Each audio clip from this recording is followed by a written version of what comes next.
เราจะพามาดูลูกธนูหัวบลันแบบยุคโมเดิร์นนะครับลูกธนูหัวบลันนี่ก็มีการใช้งานมายาวนานตั้งแต่ยุคโบราณนะครับส่วนมากก็ใช้ในการ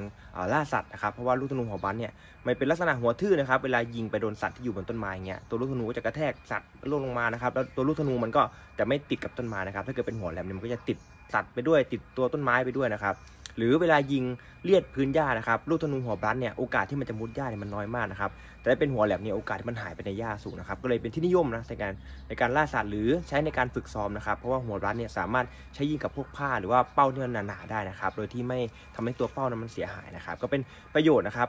ในปัจจุบันนะครับก็มีลูกธนูหัวบลันเหมือนกันนะครับแต่ว่าเขาจะเป็นหัวบลันที่ทำจากโลหะนะครับอันนี้ก็จะเป็นเหล็กนะครับนี่ลักษณะหัวเขาจะ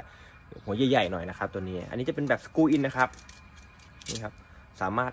หมุนใส่ไปในตัวลูกธนูได้เลยนะครับนี่ครับ